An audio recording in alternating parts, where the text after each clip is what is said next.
Mr. Eman Bacosa Pacquiao, ano nga ba ang naging reaksyon matapos po kumalat ang mga issue patungkol kay Jillian Ward at Manny Pacquiao? Ano nga ba ang kanyang final say patungkol dito? Ang lahat ng yan ay pag-uusapan natin ngayong araw. Let's talk about this one dahil muli na naman pong naging laman ng usap-usapan sa social media at entertainment circles ang pangalan ng Pacquiao matapos umugong ang balitang si Eman Bacosa ay nagbigay umano ng payo kay boxing legend na si Manny Pacquiao na mag-focus muna sa pamilya kaysa sa love life. So yun po yung payo ni Sir Manny dito po kay Mr. Eman So kaysa daw sa love life Kasabay nito isa pang trending topic ang lumutang matapos mamataang magkasama umano sina Jillian White at Kobe Brown sa isang pribadong lakad na agad na pinagpiestahan ng netizen online. Dahil parehong kilalang personalidad ang sangkot sa dalawang magkaibang intriga, mabilis itong naging sentro ng discussion sa social media platform gaya ng Facebook, TikTok, X at YouTube entertainment channels. Marami ang nagbigay ng kani-kanilang opinyon tungkol sa umano'y pahayag ni Eman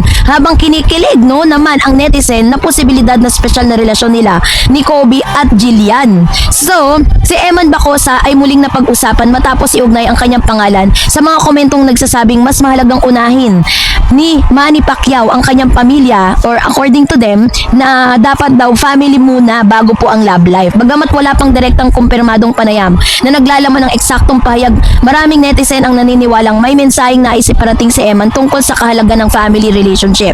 Ayon sa mga online discussion, tila nais lamang umano ni Eman na magkaroon ng mas maayos at mas matatag na samahan sa loob ng kanilang pamilya. So hindi na po bago sa publiko ang komplikadong bahagi ng relasyon ni Manny at Eman Pacquiao. Sa loob ng maraming taon, naging pribado ang tungkol sa pagkatao ni Eman bilang anak ni Manny mula sa dating relasyon ay bago pa man tuluyang nakilala at natanggap siya ng publiko bilang bahagi ng pamilya Pacquiao. Sa mga nakaraang taon, unti-unting naging mas visible si Eman sa publiko at lumabas siya sa ilang media interview at social media appearance kung saan makikitang mas maayos na ang relasyon nila ng kanyang ama. So dahil dito, marami ang natuwa nang makitang tila pagkakaroon nila ng mas malapit na samahan. Ayon po sa ilang entertainment observers, posibleng bunga ng kanyang personal na karanasan kaya naging mas vocal si Eman tungkol sa importansya ng pamilya. Maraming netizen ang nagsabing kapansin-pansin umano ang maturity ng kanyang pananaw kahit bata pa lamang siya. May ding nagsasabi na natural lamang para sa isang anak na hangarin ang buo at maayos na relasyon sa loob ng kanyang pamilya. At sa social media, maraming users ang nagpahayag ng suporta kay Eman at nagsabing mahalaga talaga ang communication at emotional presence sa loob ng tahanan. So parang sinasabi nila dito na si Mr. Eman sa gitna po ng mga issue at intriga patungkol kay Jillian kasi matapos lumabas yung issue na ginagamit lang siya ni Jillian, na parang ginamit lang siya ni Jillian para po malinis yung kanyang pangalan, yung kanyang imahe. Kasabay nito ay ini-inculcate ng publiko na kaya naman daw pala itong si Eman kapag tinatanong siya patungkol kay Jillian noon, although kinikilig siya, lagi niyang sinasabi na uunahin niya muna yung kanyang family bago po ang love life, which means na talagang during those times maaaring lumabas na yung mga isyong ito at yun po yung kanyang sagot sa mga issue na parang imbis na sagutin niya ng direkta, sinasabi niya dito na wala siyang time for Jillian, wala siyang time for love life, Yun po yung ilan sa mga sinasabi ng netizen na yung interpretation nila dun sa sinabi ni Mr. Eman. Bilang isa sa pinakasikat na atleta sa kasaysayan ng Pilipinas, hindi rin maiiwasan na maging sentro ng atensyon ang si Manny sa hindi lamang sa boxing kundi pagiging sa personal niyang buhay kasi sa loob ng maraming taon, naging laman din siya ng iba't ibang balita. Ilan din mga netizen na nagsabing dapat umanong mas tutukan ni Manny ang pagiging ama lalo na ngayong mas lumalaki ang kanyang mga anak at mas nagiging bukas sila sa publiko. So ang iba naman naniniwalang ginagawa naman umano ni Manny ang kanyang makakaya upang manatiling maayos ang relasyon sa lahat ng miyembro ng kanyang family. So kaya naman talagang masasabi ko na si Mr. Manny Pacquiao din po ang inculcate sa isipan nito pong si Mr. Eman na dapat hindi siya mag-focus dun sa mga issue, hindi siya mag-focus dun sa mga love life kasi talagang minsan makaka-distract yan lalo na't ngayon may paparating siyang game, 'di ba? Parang may boxing siya ngayon, boxing tournament na kailangan na-focus lang siya. Kaya wag niyo na pong hanapin si Mr. Eman. But wala siya ngayon dahil po nagte-training siya para sa paparating niyang tournament, 'di ba? Samantalang syempre hindi rin umano nakaligtas ang intriga patungkol kay Jillian Ward at kay Kobe Brown na parang bumalot kina Jillian Ward at Kobe Brown matapos silang mamataang magkasama umano sa isang pribadong lakad. Ayon sa mga lumabas na post online, nakita raw ang dalawa na magkasamang nagdi dinner sa isang restaurant at agad nitong naging viral matapos may ilang netizen na umano'y nakakita sa kanila at nagbahagi ng observation sa social media. Bagamat wala pang malinaw na kumpirmasyon kung date nga ba yon, posibleng pakikita lamang ng magkaibigan, ay mabilis pa rin nagtrending ang kanilang mga pangalan online. Marami ang kinilig sa posibilidad na may special ng namabagitan kay Jillian Ward at kay Kobe. Si Jillian Ward naman ay isa sa pinakakilalang actress o young actress sa bansa. Nagsimula siya bilang child star at ngayon talagang namamayagpag siya bilang isang actress.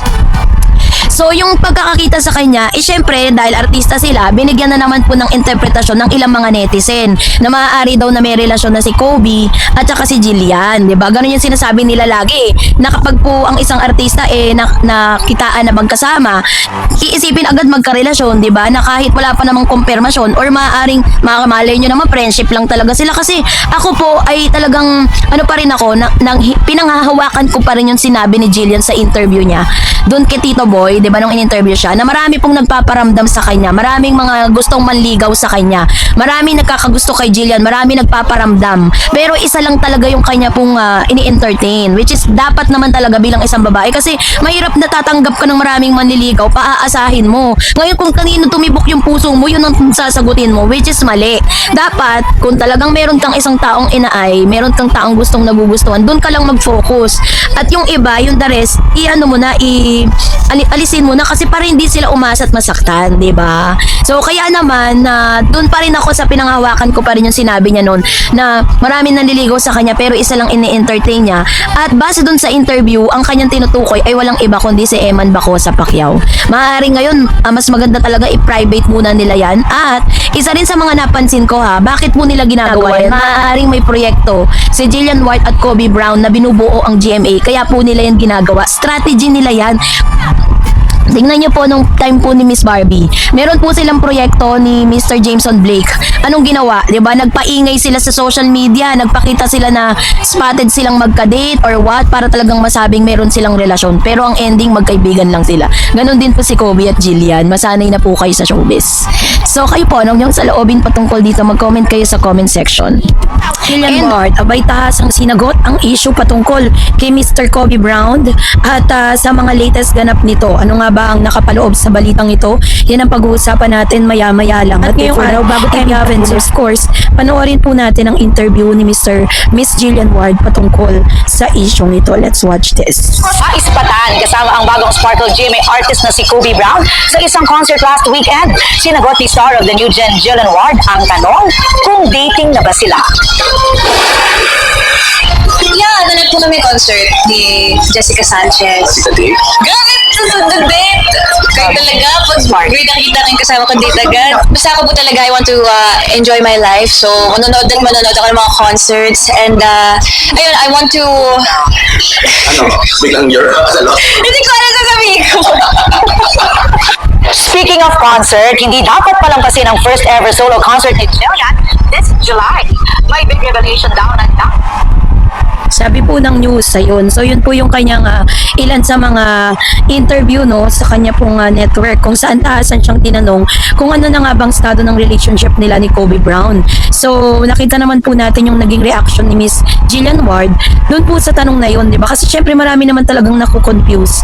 Kung hindi ka naman kasi sasama dyan sa lalaking yan, kung wala naman talagang namamagitan sa inyong dalawa. Kasi dami-dami niya naman yung kaibigan, at the same time, napakarami niya rin naman talagang mga showbiz friends na pwedeng sumama sa kanya. Pero bakit si Kobe Brown pa ang napili niya, diba? So meron pong misteryo sa likod niyan. So sa naging panayam ng balitang hali kay Jillian Ward, isa sa pinakasikat na young actress at prima donna ng abot kamay na pangarap ng Star GMA Network, hiningan siya ng payag ukol sa mga kumakalat na usap-usapan sa social media. Ito ay matapos mapansin ng mga netizen ang lumalalim na ugnayan at tila kilig na hatid ng mga interaksyon nila ng bagong pasok sa sparkle artist na si Kobe Brown. Diretsang sinagot ni Jillian ang issue. Ayon sa kanya, hindi sila nagde-date ni Kobe Brown. Nilinaw ng aktres sa walang katotohanan ang mga spekulasyon na may romantikong ugnayan na sila dalawa sa kasalukuyan. Mabuting magkaibigan lamang sila, at binigyan din niya na bago man maging usap-usapan, maayos na naging samahan nilang magkasama sa industriya bilang magkaibigan sa ilalim ng parehong talent manager or management ng Sparkle GMA Artist Center. Nakafocus sa karera at trabaho, at ipinaliwanag ni Jillian na sa ngayon ang kanyang buong atensyon ay nakatuon lamang o yung kanyang priority ay nakatutok sa kanyang mga project sa telebisyon, pag-aaral at pagpapalago pa ng kanyang showbiz career. Sa isang komprehensibong pagsusuri ng issue or showbiz journalism. So yung mga ganitong uri kasi ng balita ay hindi lang bago sa industriya ng showbiz sa Pilipinas. So may mga malalim na pagtalakay no patungkol sa issue na yan, sa aspeto na yan. Una, ang kultura ng love team at love life nito sa Pilipinas. Sa kulturang Pilipino, napalaki ng epekto ng kilig factor sa tagumpay ng isang batang artista. Madalas na inahanga ng publiko ng mga fan ng kaparehang love team. Ang mga sikat na bituin tulad ni Jillian Ward, dahil dito, ang simpleng pagkakaibigan o magkasama ng project Dalawang Sparkle ay agad na nabibigyan ng mga netizens sa TikTok, Facebook at na-ex na dating Twitter. No? Nabibigyan sila ng kahulugan.